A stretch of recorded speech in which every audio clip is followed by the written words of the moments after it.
Hey, Alexa, volume 5.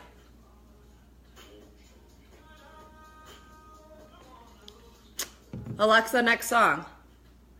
Hey, everybody. Oh, good one. All right, so I'm just going to play music for a couple minutes. I don't even know if you can hear it. See if anyone jumps on. Hi, Jamie. See if anybody jumps on, and then I will jump in. I don't want to spend too much time with you guys today, but I do want to talk about some important things.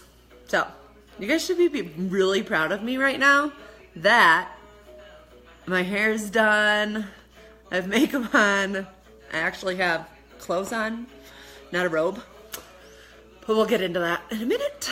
Let me turn my airplane mode on because otherwise I will have notifications.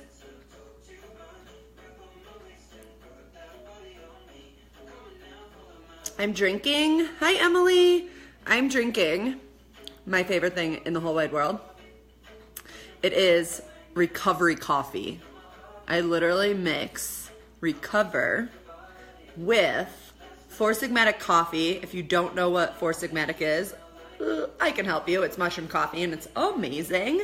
And then I add collagen in it and brain octane oil and ghee, and I blend it up, and it's almost gone now so you can't see it, but it turns into basically a frothy mocha, and it's just life. It is life. All right, I'm gonna jump in. Alexa, off. Because if I have music on, I'll get distracted. All right, coffee's done. I'm ready. I'm excited to talk to you guys. This is so fun. So I'm gonna share basically my story, where I've come from, how I got to where I am today. And I'm going to talk a lot about time management and mostly about setting boundaries, because I have found over the years that that is what's most important, to actually get shit done. Sorry, I curse sometimes. If I do it, I do it. But I'm blessed. All right. So for those of you that don't know me, my name is Amanda Huber. I have been a coach for 4.5 years.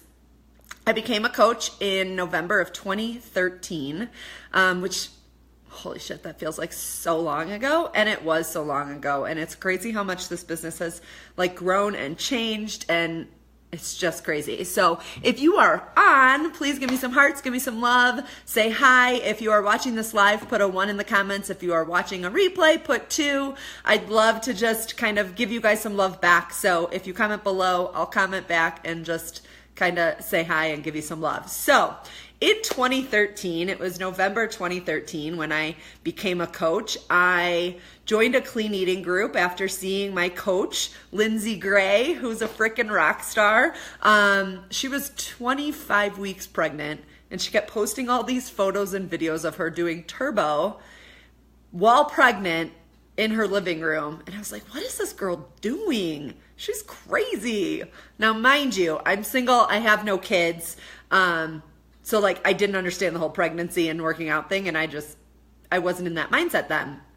However, I had just finished a marathon, or I was about to finish a marathon. My second marathon, but my first in like 13 years. And so working out wasn't something that was foreign to me. But seeing her do it at home and like being so happy was something that was foreign to me. I was the girl that would spend, obviously, hours running outside. Or if I wasn't running outside, I was spending hours at the gym trying to get muscle. I'm not going to lie. That is me. I'm the girl that I want to see definition. I want to see arms. I want to see abs. That's what I want. And so, let's just say that I wasn't seeing that. Number one, for those of you that think that marathons help you lose weight and get defined, they don't. It's actually the opposite. They typically make you gain weight because you are burning so many calories, and many times either you are eating crap in calories or you're not eating enough calories while you are burning them. So it just becomes crazy. Anywho, Lindsay planned I remember she was doing I think it was a 2-week clean eating group. And I was interested in learning how to eat better because I was about to finish a marathon. I wasn't going to be burning all those calories all the time. I wasn't going to be able to just eat that crap, and I wanted to eat better. Now, mind you, at the same time, my best friend was in remission for cancer, and so she was learning how to eat better to help heal her body from the inside out. So it was something that was very close to home for me and something that I really needed to do. Hey, Jackie. So, join the clean eating group. Then, as the process goes, right, after a free group, you join a paid group. So Lindsay's then running a 30-day challenge group where you had to have Shakeology, you had to have a program. But I already had a program. So I had Turbo at home. I had done P90X in the past. I feel like I had something else too. I might have had like Hip Hop Abs or something. I had bought Turbo off like a Groupon or something not long before I saw her posting about this group. And I had tried Shakeology back in the past when I did P90X, which was probably in like 2010 or something. And so I told her, girl, I just want to be in your group. I already have a program. I'm not buying anything. Don't try and sell me that Shakeology shit. I already drank that before. I don't need it. I can do this without it. I just want to eat clean. I want to do a program with you. And I love the accountability of the group. I love being able to check in with you, with the group every day. I love sharing my recipes. I love sharing my sweaty selfies. But I was like, do not try and sell me that shit because I am not drinking it. Sorry, that's true.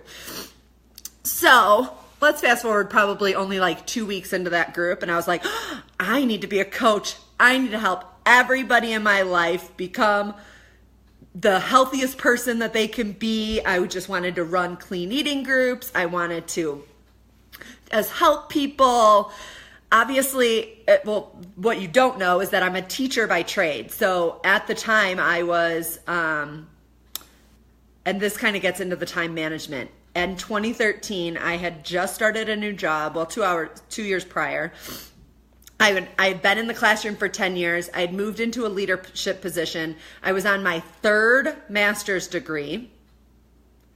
And so talk about didn't have time. I was the girl that didn't have time, but I knew that health and fitness was a priority for me. And then this coaching thing, it was just going to help me in my accountability.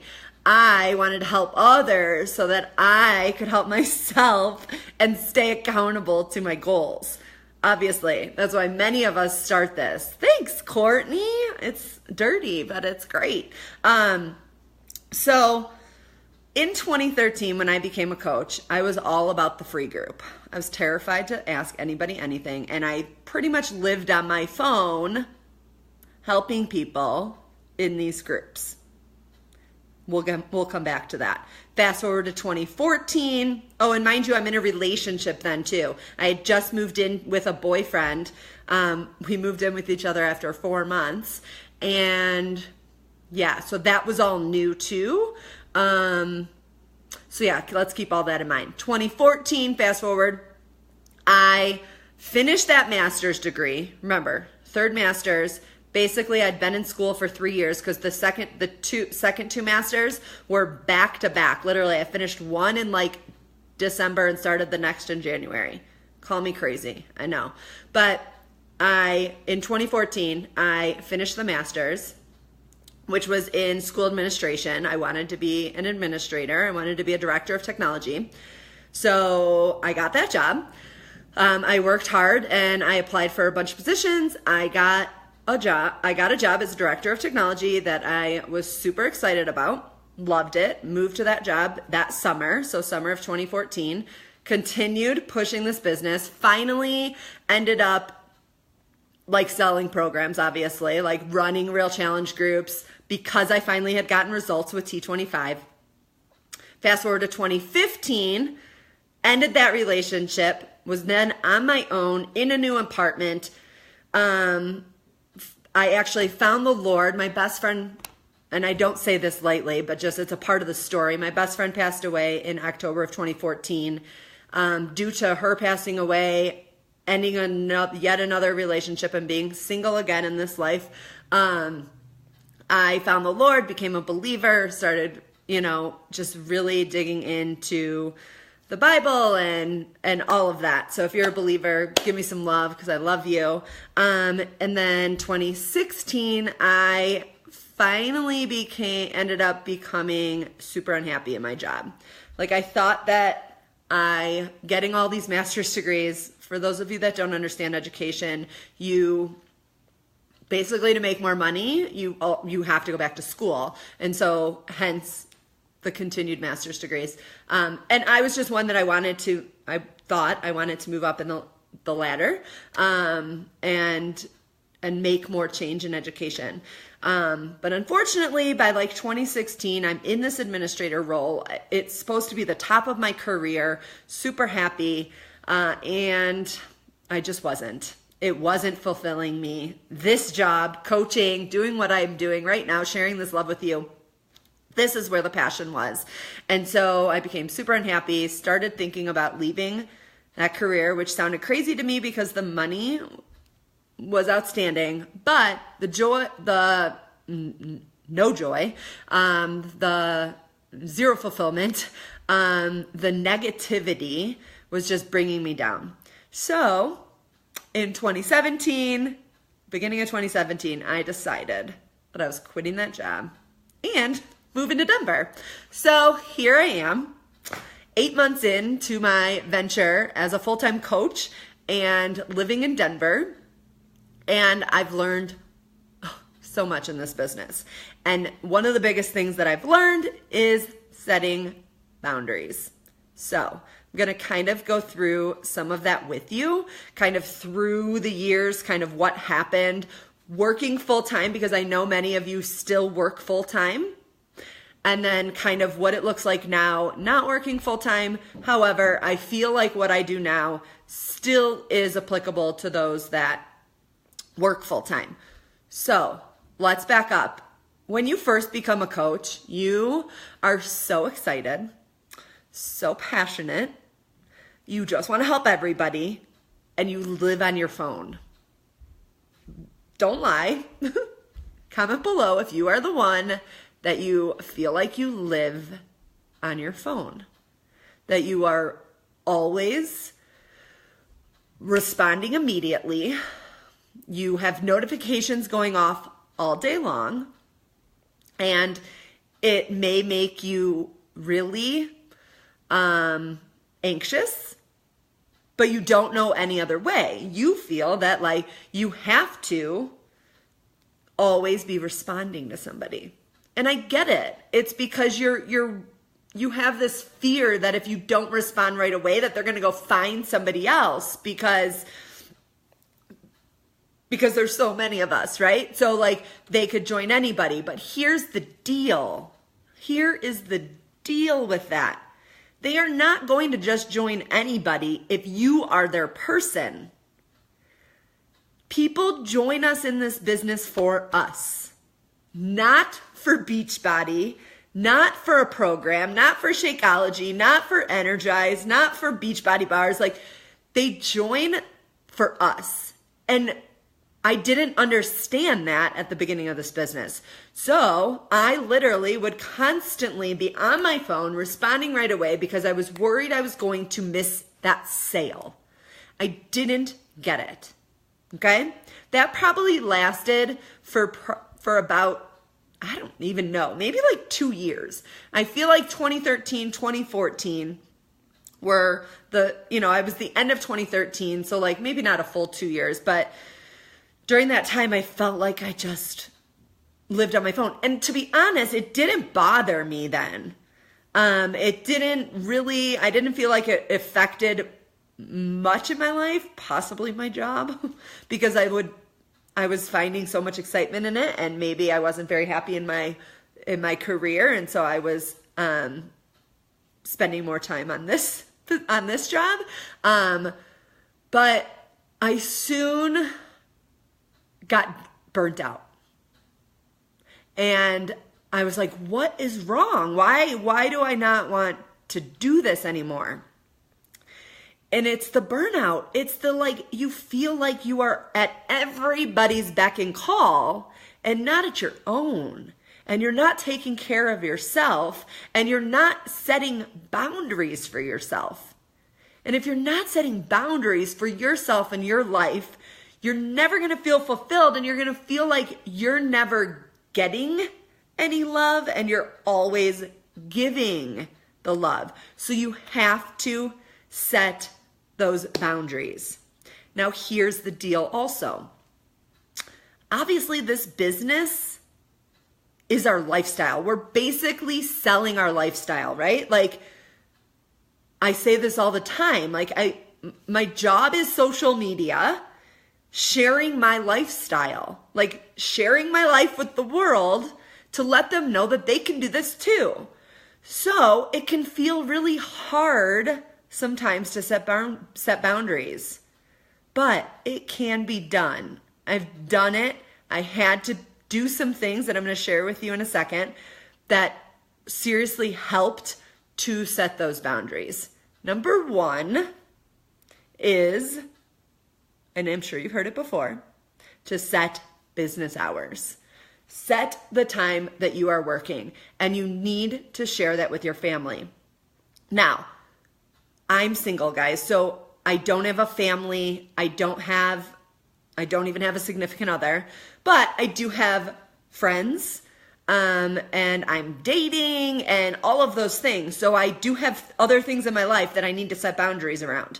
But one thing that I hear a lot from my coaches is their husbands are mad that they're always on their phone. Well, then don't fucking be on your phone around your husband. And you need to tell him that I'm working. Like, if you work a full-time job and you need to come home and you need to work maybe after the kids go to bed, then you work from 8 to 9 o'clock. And you say, honey, I'm going to work from 8 to 9 o'clock, 3 nights a week, every night. I don't know. Whatever works for you. We'll talk a little bit about that in a second, but you have to set that boundary with them. You have to be honest, and you have to tell them. And if you are constantly on your phone all the other times while you are with them, while you're with the kids, while you're at work, while you're in the car, while you're at the store, you are going to hate this job, basically. So you have to set those business hours. And during those business hours, you have to put your phone on airplane mode so that you're not blowing up with notifications, text messages, phone calls, all of these things that are going to distract you from what you should be doing. Okay? So that's number one, business hours. Number two, family time. Again, this has been said probably a million times, and I still see people do it all the time, and I have coaches telling me that their husband's still mad. Family time is family time. Put your phone away. Again, I know this is a lifestyle that we live, and we want to take photos and we want to put it on Instagram stories and all of these things, but put it away. Put it away. You don't need to document your entire life. Please, you don't. You don't. Yes, we share a lifestyle, but that can be planned out. Like, how we share things can be different. It doesn't have to be so much in the moment. And there's just that. Friend time, same thing. I sometimes get this guilt that I'm not sharing as much. Hashtag put it away. Seriously. When I'm with my friends, I tend to I just now don't pull my phone out. It's funny because you think because I am a coach and I share my lifestyle that I'd be taking pictures of my food all the time. Being hey girls, let's take pictures. But I don't, because I cherish that time with them. Yesterday I went on a hike with a friend, and it was the first time that I didn't even take out my phone to take a picture.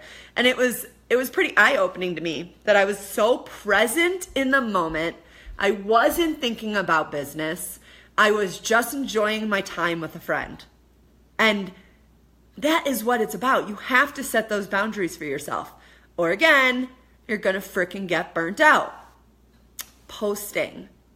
This is another thing. If you're with family, if you're with friends, please do not sit there on your phone. You take a picture and you want to post it right away.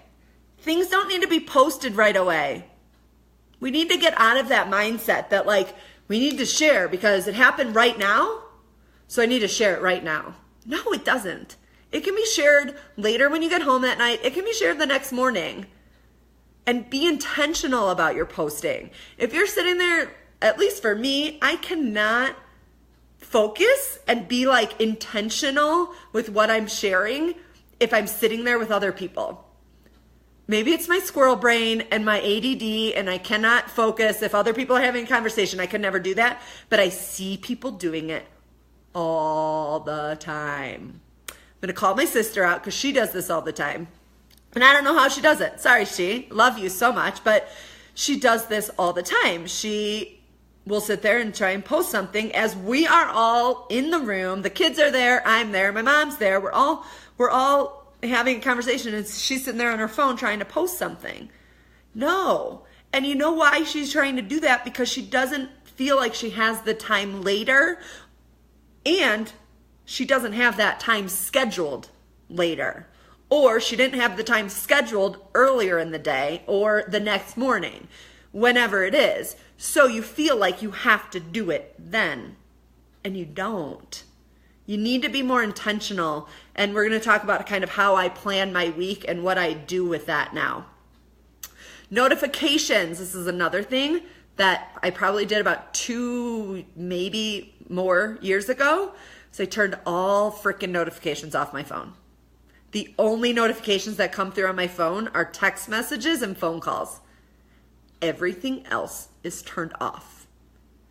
Facebook messages, Challenge Tracker app notifications, Facebook notifications, Instagram notifications. Every notification is turned off my phone because, again, I don't want to be a slave to my phone. You need to set boundaries and turn that stuff off. If you don't know how to turn your notifications off, let me know, Google it, you'll figure it out. But turn all the shit off because then you can be intentional. You set time throughout your day. You set that power hour, those business hours, whatever you want to call it. Maybe it's pockets of time. I know in Beachbody Champions, they just did a whole series of pockets of time. So I'm not going to go into detail about that. But set those times for yourself and turn off the notifications so then you are intentional about, okay, now is my time to go into Facebook Messenger and respond to all my messages. Now is my time to go into my email, respond to all my email. Now is my time to go to my Facebook notifications, check all the comments, and comment back to people, okay? Be intentional with it, turn off the notifications so that you are not, because you guys, our phones trigger something immediately in our brains that says, that's like an emergency. And it's not an emergency. This is a business. Treat it like a business. You don't respond immediately. We are not in a like immediate response business. And you have to also set those boundaries with your clients, with your challengers. You have to let them know what your boundaries are and when you're going to respond to them, and that it's not going to be an immediate response, but that you'll get back to them within 24 hours. Okay? All right. And then the last thing is setting specific activities for specific days. So this is something that I started doing once I was working full-time from home, but you can certainly do this working a full-time job outside of the home. But I've set specific activities to do on specific days. And it's really helped me not be so squirrel brain and feel like I got to do this and then I got to do this and then I got to do this and then I got to do this and this and this and this and this and this. Obviously, my vitals happen every day. So I'm a product of the product. I invite when it feels good. And I'm always attracting people, and I'm always reading personal development. I'm recognizing challengers and commenting on their posts and all of those things. So I'm in my groups every day and I'm doing my vitals every day. And those are kind of throughout pockets of time throughout my day. But then every day is kind of dedicated, kind of has a theme to it, is specific to something. So, and it's Monday through Friday. Because to be honest, what usually happens is something doesn't get done for whatever reason. And so I may have to make up some time on the weekend. I try not to. I try to stick to it as much as possible.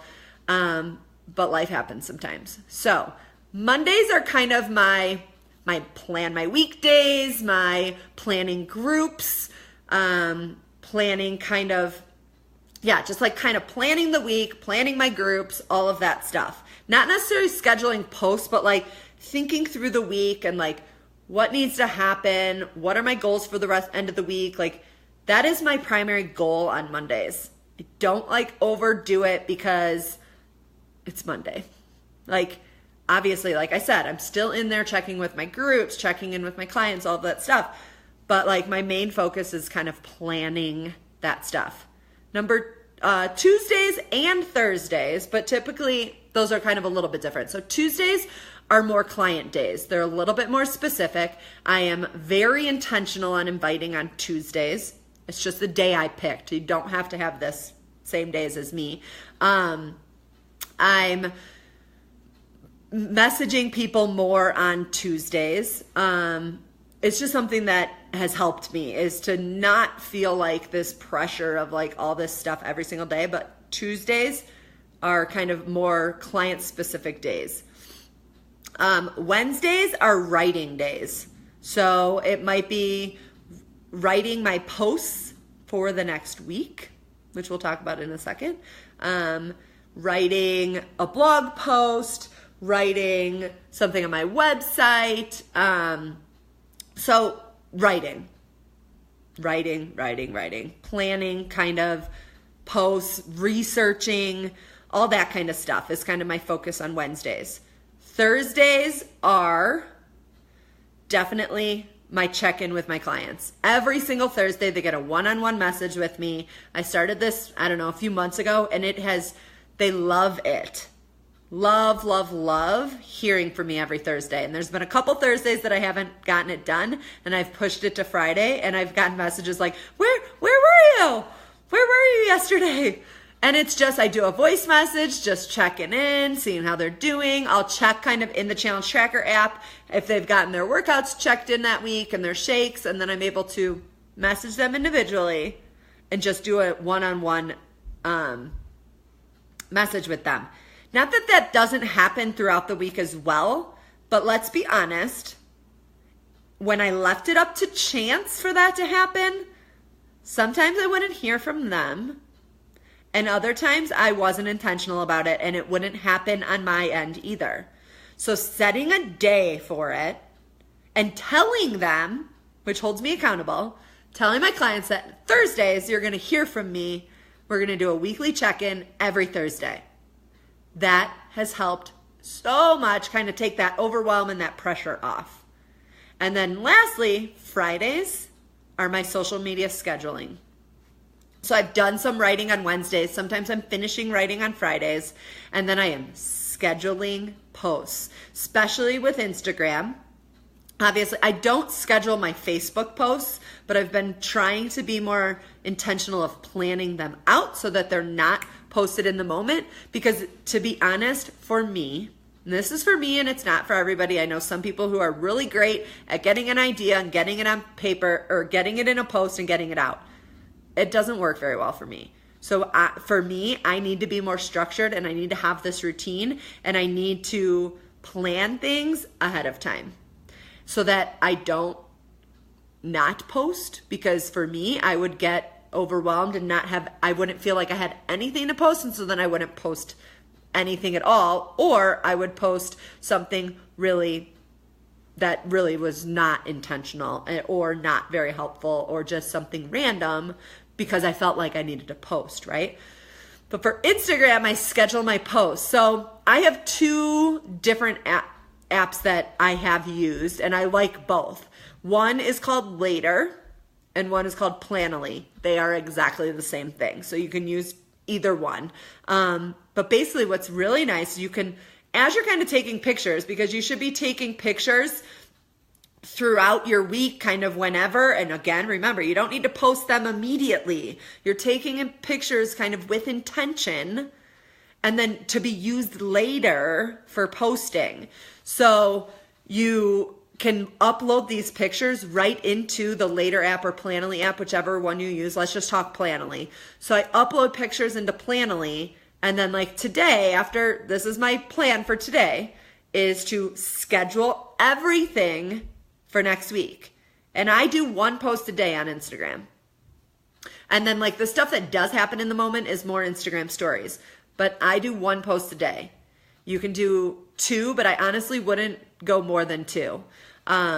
It's just not necessary with the algorithm with Instagram, because honestly, your posts they're not shown up chronologically for people. So it really doesn't matter if you're posting 1 or 2 times a day. People don't know. So it doesn't matter, I guess. So I plan 1 post a day, and it's very intentional as well, so that the top 6 photos in my Instagram are telling my story basically. So you can go, anytime you go to my Instagram, you'll always see a quote. You'll typically see a nutrition post, a fitness post, a post about like coaching and our team, a post about the mountains in my life, and then a post about kind of either like faith, mindfulness, meditation, kind of that kind of thing. So those are like my 6 top posts, and I rotate through those 6 themes over and over and over. So each week, basically I'm posting 6 times a week. I may take a day off, or it just kind of keeps going. So, but that is my Friday. So that, I hope, is helpful of setting some boundaries for yourself, being intentional about your days, being intentional with your time, being intentional with your time with your family, time with your friends, time for this business. And so that you are able to move this business forward and not feel like you're always being pushed back because you are feeling overwhelmed and feeling like you're never getting caught up because you're always feeling like you're having to do the next thing because it's just squirrel brain and everything's everywhere. So be more intentional with setting those boundaries, setting business hours, managing your time really well, turning off those notifications, and stop being a slave to your phone. I hope this was helpful. Comment below. Let me know. I'd love to give you some love back. And I will talk to you guys soon.